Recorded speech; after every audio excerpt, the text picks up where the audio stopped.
China has long been the engine of global growth. But in recent weeks, its economic slowdown has alarmed international leaders and investors who are no longer counting on it to be a bulwark against weakness elsewhere. In fact, for the first time in decades, the world's second economy is itself the problem. Hong Kong's Hang Seng, HSI. Index slid into a bear market on Friday, having fallen more than 20% from its recent peak in January.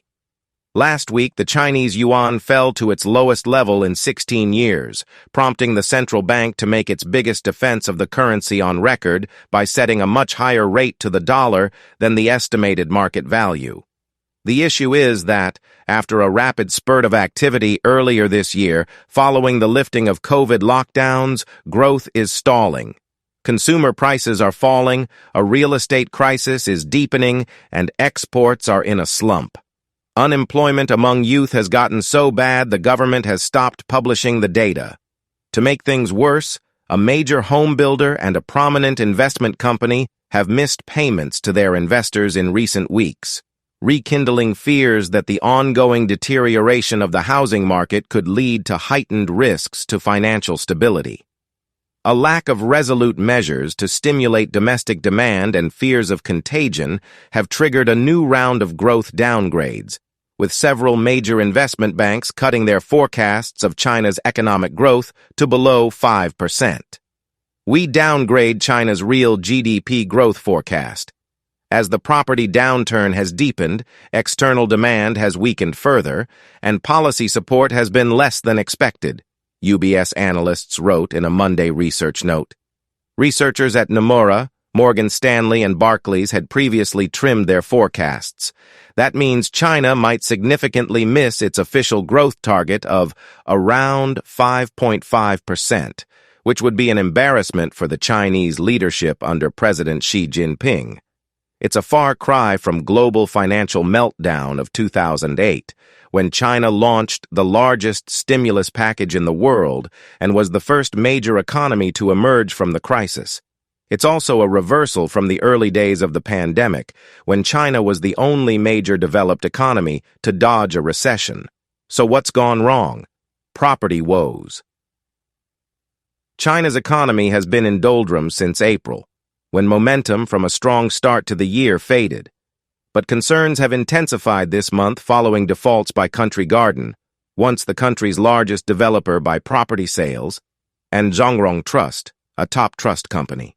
Reports that Country Garden had missed interest payments on 2 U.S. dollar bonds spooked investors and rekindled memories of Evergrande, whose debt defaults in 2021 signaled the start of the real estate crisis.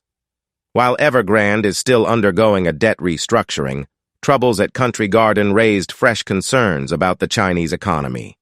Beijing has rolled out a raft of supportive measures to revive the real estate market. But even the stronger players are now teetering on the brink of default, underscoring the challenges Beijing faces to contain the crisis. In the meantime, debt defaults at property developers appear to have spread to the country's 2.9 trillion investment trust industry. Zhongrong Trust, which managed $87 billion worth of funds for corporate clients and wealthy individuals, has failed to repay a series of investment products to at least 4 companies, worth about $19 million, according to company statements from earlier this month. Angry demonstrators even protested recently outside of the office of the trust company, demanding payouts on high-yield products, according to videos posted on Chinese social media seen by CNN.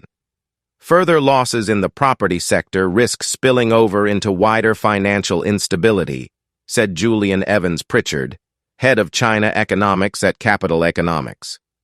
With domestic funds increasingly fleeing to the safety of government bonds and bank deposits, more non-bank financial institutions could face liquidity problems, he added. Local government debt. Another major concern is local government debt, which has soared largely due to a sharp drop in land, sale revenues because of the property slump, as well as the lingering impact of the cost of imposing pandemic lockdowns. The severe fiscal stress seen at local levels not only poses great risks to Chinese banks, but also squeezes the government's ability to spur growth and expand public services. Beijing has so far unveiled a steady incremental drip of measures to boost the economy, including interest rate cuts and other moves to help the property market and consumer businesses. But it has refrained from making any major moves. Economists and analysts have told CNN that is because China has become too indebted to pump up the economy like it did 15 years ago during the global financial crisis. Back then, Chinese leaders rolled out a 4 trillion yuan, $586 billion fiscal package to minimize the impact of the global financial crisis. But the measures, which were focused on government-led infrastructure projects, also led to an unprecedented credit expansion and massive increase in local government debt, from which the economy is still struggling to recover. While there is also a cyclical element to the current downturn that justifies greater stimulus, policymakers appear concerned that their traditional policy playbook would lead to a further rise in debt levels that would come back to bite them in future, said Evans Pritchard. On Sunday, Beijing policymakers reaffirmed that one of their top priorities was to contain systemic debt risks at local governments. The People's Bank of China, the financial regulator, and the securities regulator jointly pledged to work together to tackle this challenge, according to a statement by the central bank. Demographic decline. What's more, China faces some long-term challenges, such as a population crisis and strained relations with key trading partners, such as the United States and Europe. The country's total fertility rate, the average number of babies a woman will have over her lifetime, dropped to a record low of 1.09 last year from 130 just 2 years before, according to a recent report by state-owned Gemian.com, citing a study by a unit of the National Health Commission. That means China's fertility rate is now even lower than Japan's, a country long known for its aging society. Earlier this year, China released data that showed its population started shrinking last year for the first time in 6 decades. China's aging demographics present significant challenges to its economic growth potential, said analysts from Moody's Investors Service in a research report last week.